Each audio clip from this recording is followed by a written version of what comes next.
Bismillahirrahmanirrahim. Assalamualaikum warahmatullahi wabarakatuh.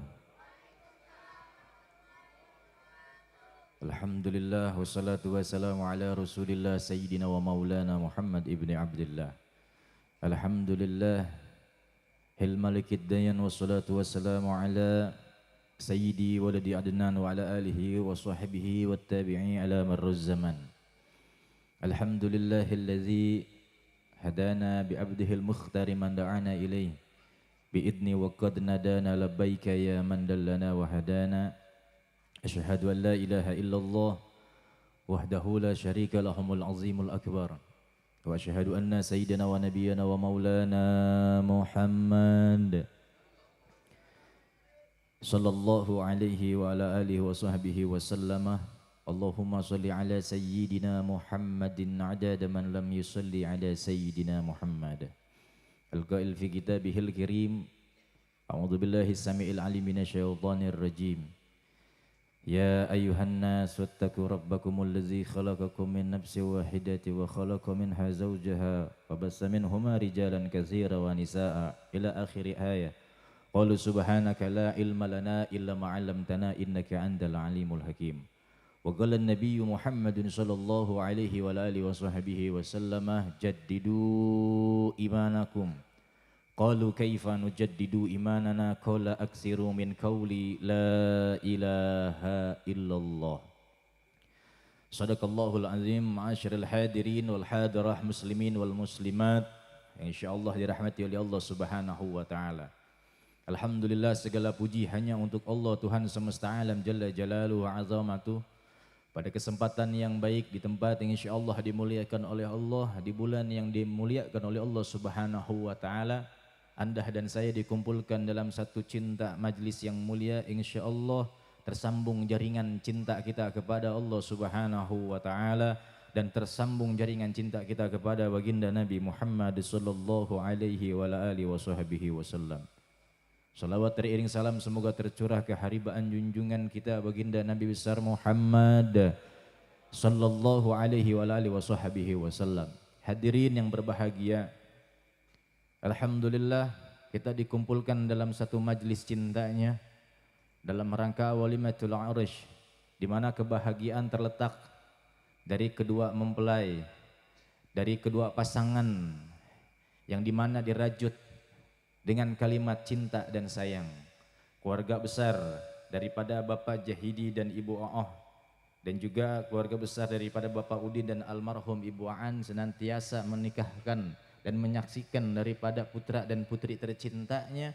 Tadi pagi sudah melaksanakan akad nikah yang sangat luar biasa, yang kita doakan kehadiran ibu dan bapak dan adanya kita di sini senantiasa untuk mendoakan pasangan suami istri menjadi pasangan yang sakinah mawaddah warahmah ya rabbal. Dan sama-sama kita muliakan para asatidz wal asatidzah, para mubaligh wal mubalighah, wabil khusus yang menjadi wasilah hadirnya saya di kampung desa apa ini, Desa Nanggela, Bapak Kiai Uri Asy'ari yang menjadi wasilah saya bisa hadir dan bisa silaturahmi. Mudah-mudahan silaturahmi ini menjadikan sebab kita nanti berkumpulnya di surganya Allah Subhanahu wa taala. Dan yang saya hormati seluruh dari aparatur pemerintah, wabil khusus hadir Kepala Desa Nanggela Bapak Tatang. Insyaallah kita doakan menjadi pemimpin yang amanah, pemimpin yang fatanah, pemimpin yang siddiq, pemimpin yang tabligh. Amin ya rabbal ya rabbal. Dan seluruhnya para kiai dan juga ustadz yang tadi baru saja melantunkan ayat suci Al-Qur'annya, mudah-mudahan apa yang beliau baca bisa menumbuhkan asrar cinta untuk kita selalu bisa di hati terikat untuk selalu membaca Al-Qur'an dan menjadi sebab wafatnya kita sedang melaksanakan bacaan-bacaan Al-Qur'an. Yang amin sedikit. Yang amin cuman anak bocil-bocil doang ini. Ini yang bapak-bapaknya yang tua-tua kagak mau ngamin emang. Pengen matinya pengen ngomong apa emangnya? Sejujurnya hadirin wal hadirah yang dirahmati oleh Allah, Awal saya datang kemari duduk di situ dan mendengarkan MC bicara, lalu Pak Kepala Desa, lalu semuanya asli nggak ngerti saya ngomongin apaan. Cuman sedikit-sedikit sama saya pahamin, oh lagi doa, oh lagi ngomong terima kasih. Alhamdulillah sedikit-sedikit doang, sedikit. Tapi kalau diajak ngobrol pakai bahasa Sunda, mungkin saya bakal minta call friend, minta tolong telepon temen buat nanti menerjemahkan. Tapi pertanyaannya, ini saya pakai bahasa Indonesia, yang hadir semua paham tidak? Ngerti ya? Nanti saya udah panjang lebar ngomong, dia datang Habibna ngomong naon tak ngedenge orang mah. Saya bisa dikit-dikit doang tuh kayak gitu tuh. Nanti udah panjang-panjang, Masya Allah. Wabil khusus juga yang menikah menjadi pasangan yang serasi, Neng Mila dan juga Aa Yayat. Itu Neng Mila? Oh saya pikir anak kecil tadi loh. Sama Aa Yayat insya Allah kita doakan berbahagia malam ini. Kayaknya Aa Yayat ini udah resah. Pengen buru-buru bubar. Pengen ngerasain namanya surga dunia. Sabar ya Ayat ya. Kalem aja kalem. Udah disiapin telurnya. Madunya biar kuat. Ngapain emang? Ya buat sehat. Tadi kan dari pagi jadi raja sama ratu. Pasti kan terkuras tenaganya kan. Insya Allah mudah-mudahan barokah semuanya. Amin ya Rabbal. Hadirin wal hadirah yang dirahmati oleh Allah Subhanahu wa taala. Ini jam berapa? 21.26. Berarti jam setengah 10 kurang. Ini 21.26 ya Bu, Pak. Saya ceramah 21.26 berhenti 21.28 kali ya. Kira-kira kecepatan apa kelamaan itu? Sampai jam berapa kira-kira Bu? Lu enak bocil lagi liburan sekolah, bapak emak lu mah terus kerja masalahnya. Anak-anaknya liburan, orang tuanya nggak pakai libur. Shallu ala Nabi Muhammad. Hadirin sekalian dirahmati oleh Allah Subhanahu wa taala. Saya memberikan pesan dari guru-guru kami dinasehatkan. Pernikahan ini adalah pernikahan yang sangat menggembirakan. Maka Mila dan juga Yayat menikah ini yang pertama yang harus dilakukan baik yang baru menikah ataupun yang sudah lama menikah. Agar pernikahannya ini stabilitasnya bagus. Agar pernikahannya ini melahirkan ketenangan, melahirkan kebahagiaan. Meski pernikahan itu banyak banget ujiannya. Maka harus diperiksa apanya, niatnya. Guru-guru kami mengajarkan bahwasanya pernikahan lahum fi kulli syai' niyati sholihah. Harus berdasarkan dari awal niat karena apa dan untuk siapa. Kalau niat pertama dilakukan karena Allah, niat pertama dilakukan karena ingin membahagiakan sang Nabi, maka stabilitas kerukunan di dalam rumah tangga akan mendapatkan barokah biiznillah dengan izinnya Allah Subhanahu wa taala. Jadi dikatakan dalam satu hadis baginda Nabi Muhammad sallallahu alaihi wasallam, "Innamal a'malu binniyah wa innamal likulli imri'in ma nawa." Orang itu tergantung daripada niatnya. Jika dilakukan niatnya karena Allah, faman kanat hijratuhu lillahi wa rasulih, fa hijratuhu lillahi wa rasulih. Maka dia akan mendapatkan niat tersebut datangnya dari Allah dan mendapatkan dari Allah. Dan niat tersebut kalau dilakukan pernikahan ini karena Allah dan karena Rasulnya, fahijratuhu lillahi wa rasulih. Maka dia mendapatkan dua kemuliaan di dunia dan juga kemuliaan di alam abadil akhirah. Syamil likulli niyati sholihah. Niat awalnya diperiksa, baik pengantin baru ataupun pengantin yang lama. Kalau niatnya Wa man kanat hijratuhu lidunya. Niatnya karena perkara dunia, niatnya bukan karena Allah, niatnya bukan karena Rasulullah, niat pernikahannya bukan untuk membahagiakan sang Nabi, maka stabilitas di dalam kerukunan rumah tangga pasti banyak masalahnya. Di dalam kantor agama, urusan agama dalam pernikahan, apabila pernikahan ini bertahan setahun, itu musibah. Bertahan 5 tahun, itu bagus. Bertahan 10 tahun, luar biasa. Bertahan 30 tahun, anugerah. Bertahan 50 tahun pernikahan, itu yang dinamakan cinta sejati. Bagaikan cintanya para aulia iwasalihin. Cintanya Sayyidatuna Fatimah kepada Sayyidina Ali karamallahu wajhah. Cintanya baginda Nabi bersama istri-istri tercintanya. Karena dilakukan fa hijratuhu lillahi wa rasulih. Mereka melakukan para aulia, para kekasih-kekasih Allah. Mereka niat menikah untuk membahagiakan baginda Nabi Muhammad sallallahu alaihi wasallam. Sebagaimana dikatakan oleh Rasulullah sallallahu alaihi wasallam, tazawwaju waduda waluda fa inni. Apabila silahkan kau menikah. Silahkan kau menikah. Menikahlah engkau dengan wanita yang kau cintai. Dan ketika engkau menikah dan buatlah keturunan yang banyak. Aku Rasulullah sallallahu alaihi wasallam akan pamer nanti di yaumul qiyamah dengan para nabi-nabi sebelumnya bahwa umatku ini paling yang terbanyak. Itu salah satu gambaran hadis Nabi Muhammad sallallahu alaihi wasallam.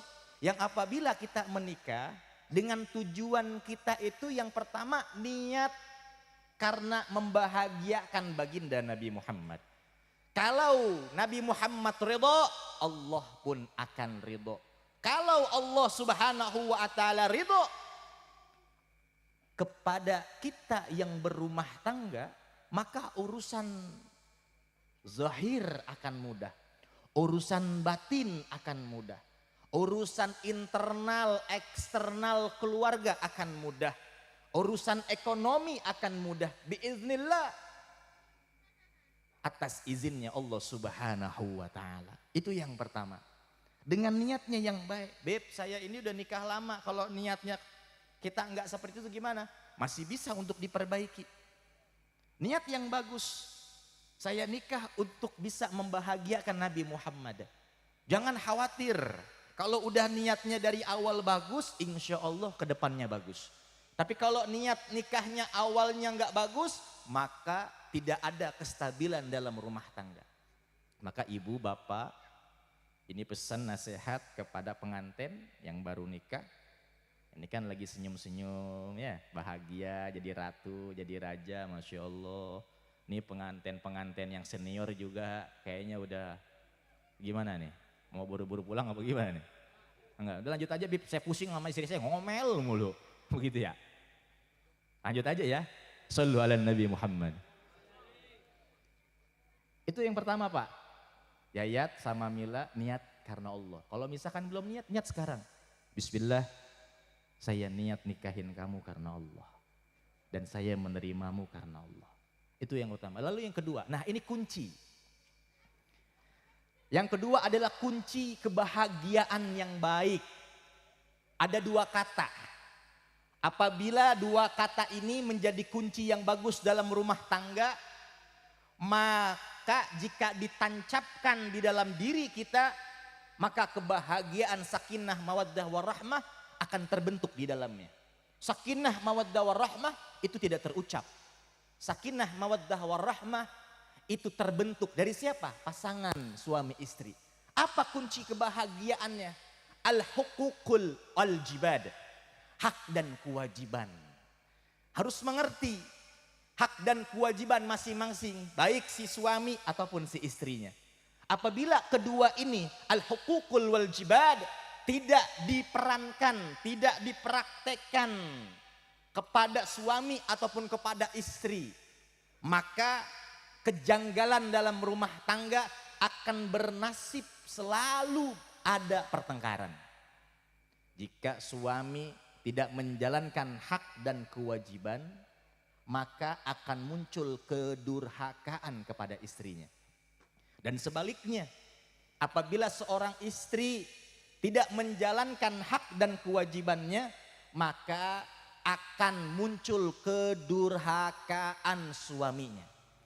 Dikatakan oleh Sayyidil Habib Syekhna Al-Habib Abdullah Al-Mashhur, beliau mengatakan bahwasanya iza dha'atil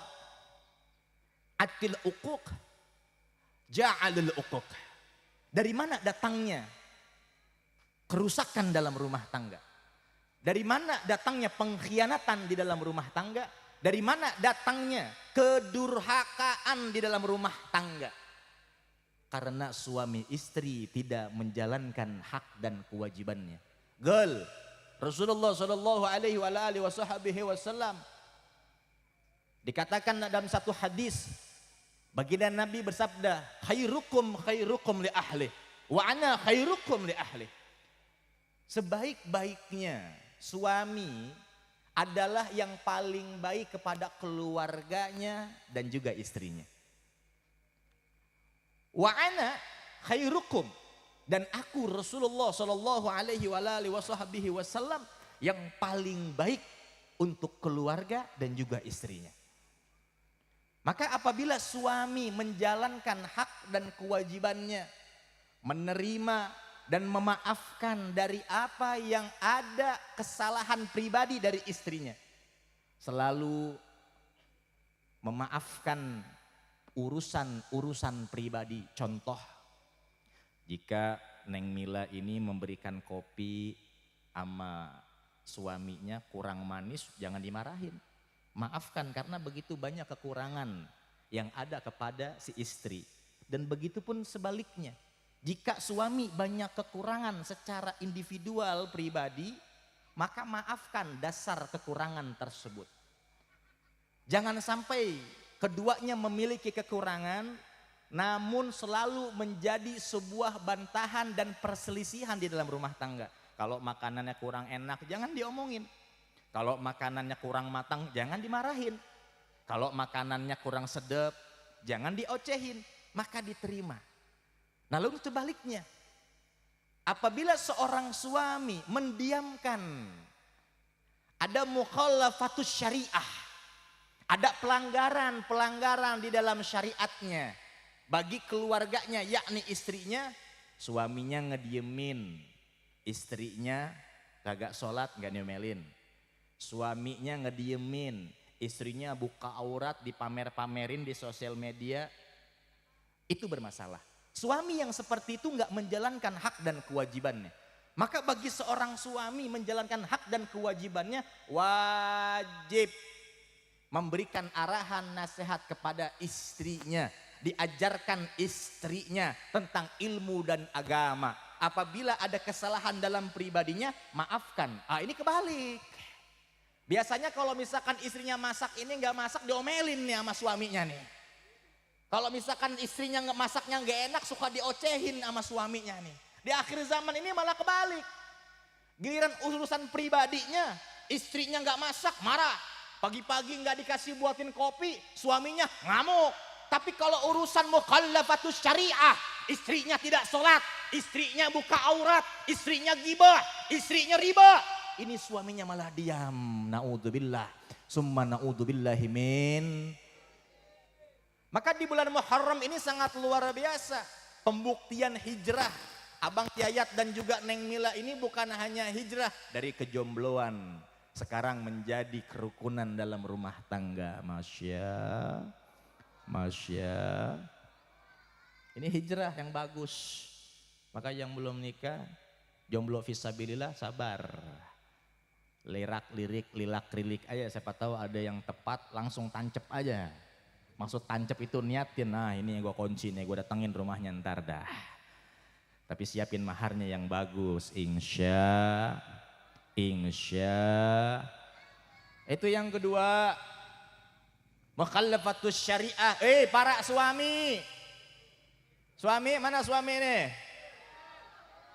Kalau ada kekurangan pribadi dari istrinya, maka maafkan. Bangun tidur nggak dikasih kopi, ya maafin aja. Tutup mata, maafin, banyak sabar. Tapi kalau udah urusan syariat, maka para suami menegur istrinya, Neng, tolong ya sholat. Neng, jangan ngumbar aurat. Seperti itu. Maka dikatakan oleh Al-Habib Abdullah ibn Alwi al-Haddad yang dinisbatkan oleh beliau di dalam Uqdul Jain, ar-rajulul kamil wallazi yusamih fi huququl nafsih. Definisi suami yang baik itu adalah suami yang selalu memaafkan, yang selalu menerima kekurangan istrinya. Kalau bangun tidur istrinya itu mulutnya bau tai, maafin aja. Jangan diomelin. Buset Neng, mulut lu bau amat. Jangan, kasihan. Giliran suaminya itu kalau ngelihat kemungkaran sama istrinya, gibahin orang, namimahin orang, adu dombain orang, bahkan kalau nggak sholat hukum syariat itu didiamkan. Itu suami Suami apa, Bu? Suami edan. Giliran urusan pribadi istrinya ngoceh mulu. Nah itu kata Habib Abdullah ibn Alwi al-Haddad. Kalau ada istrinya itu secara individual pribadinya maafkan, tutup mata, sabar. Jangan banyak protes, dan juga sebaliknya itu istri. Jangan selalu ini mengumbar-ngumbar aib suaminya, baik sama tetangga-tetangganya ataupun kepada di sosial media. Naudzubillah summa naudzubillahi min dzalik. Kalau misalkan terus debat, ini setan ini Pak, setan ini Bu, terus akan menggoda kaum wanita. Udah, jangan ngalah sama suami. Nanti lu kalau ngalah sama suami makin gede tuh kepalanya tuh. Udah, lu lawan tuh suami lu tuh. Udah bantah tuh suami lu bantah. Itu biasanya setan suka kayak begitu. Karena kenapa? Di dalam rumah tangga, Masya Allah, fadilah serta pahalanya sangat luar biasa bagi istri. Ketika ada di zaman Nabi Muhammad SAW,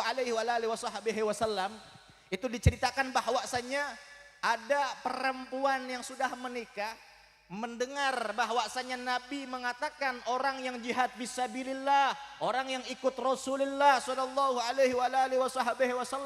pahalanya sangat luar biasa. Ganjaran jihadnya adalah hadiahnya surga dan tidak akan pernah ada dihisab di yaumul kiamah nanti. Maka ini istri ini ngomong sama Rasulullah, ya Rasulullah, saya pengen ikut jihad kayak gitu ya Rasul. Ini perempuan nih ngomong gitu sama Nabi nih. Ya Rasulullah, saya kepengen dapat pahala yang tadi kau sebutkan ya Rasulullah. Saya kepengen dapat pahala jihad fisabilillah. Saya ingin berjuang bersamamu ya Rasulullah. Ikut bersama para sahabat ya Rasulullah. Ikut menyuarakan syariatul Islam. Menjunjung tinggi agama Allah. Dan berjuang atas namamu ya Rasulullah. Dengan pahala yang begitu sangat luar biasa. Apa kata Rasulullah? Wahai perempuan, tak usah engkau ikut jihad. Gak perlu.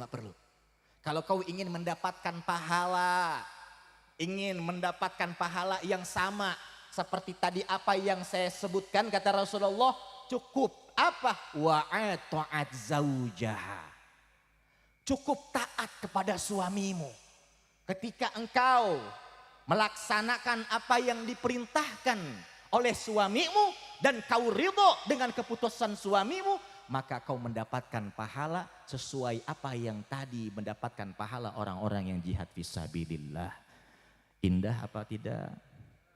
Besar apa enggak? Apanya yang besar? Pahalanya yang besar. Maka ibu, Neng Mila dan para istri-istri senior, jika ingin mendapatkan pahala ganjaran yang besar, cukup taat kepada suami. Insya, kira-kira bisa apa tidak? Bisa apa tidak? Bocil mana ngerti. Bu, bu, taat sama suami apa enggak? Enggak. Pantesan hujan mulu, mati lampu. Begini kali ini istri-istrinya. Begitu apa enggak sih? Bu, begitu apa enggak? Taat apa enggak? Bu, taat apa enggak? Enggak. Maka Beb gimana mau taat? Kalau suaminya sebulan cuman ngasih 1 juta. 1 juta gede apa enggak sebulan? Kecil katanya itu Pak. Terus istri siapa itu tuh? Pak, suami minimal kalau mau nasihatin istri jangan pada saat lagi debat. Beliin skincare. Kasih bulanan minimal sebulan 10 juta lah. Bara-bara aing kieu bae. Salaki aing doyan ngopi nongkrong di pos bareng si RW. La ilaha. Itu yang kedua tuh, tancepin bahwasanya hak dan kewajiban. Dan yang ketiga ini adalah para wanita-wanita yang dimudahkan oleh Allah Subhanahu wa taala dengan Allah karuniai pahala yang paling mudah. Bu, nih para istri dengarkan. Kami para laki-laki untuk masuk jalur pintu surga penuh dengan susah payah. Tapi kalau wanita Masya Allah gampang. Wanita ini gampang. Namun harus dipraktekkan. Apa yang pertama? Kata Rasulullah SAW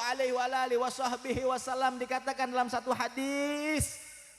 Yang pertama kata Rasul, apabila seorang wanita melaksanakan sholat 5 waktunya.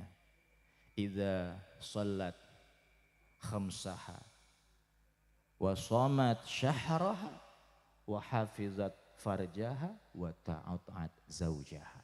Yang pertama bagi kaum wanita biar bisa masuk surga dari pintu mana aja. Yang pertama sholat 5 waktu jangan ditinggal. Itu.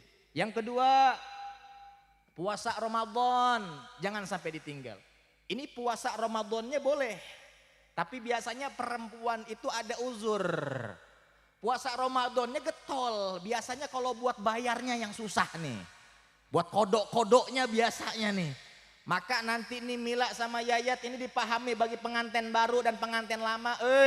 Yang masih kodok puasanya. Bayar puasanya. Biar bisa masuk surga dari pintu mana aja. Biasanya kalau orang para istri perempuan Ramadannya doyan. Tapi kalau udah masuk bulan Syawal, nah yang berhalangan biasanya buat bayar puasanya ini paling halus. Makanya tanggung jawab bagi seorang suami. Harus arahin istrinya.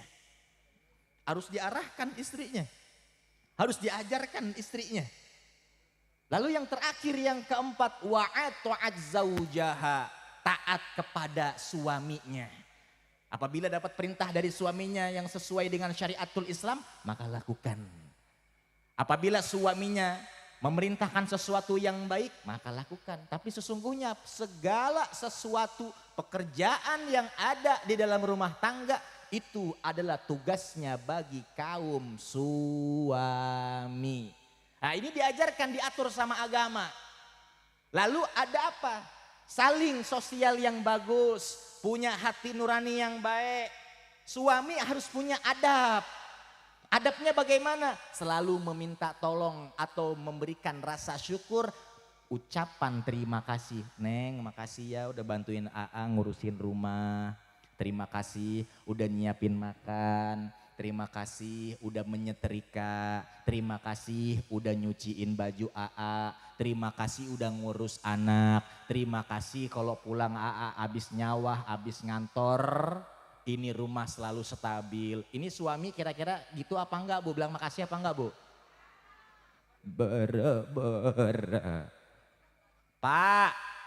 Pak. ngucapin apa makasih Sundanya apa? Atur nuhun. Atur nuhunnya gelis. Begitu.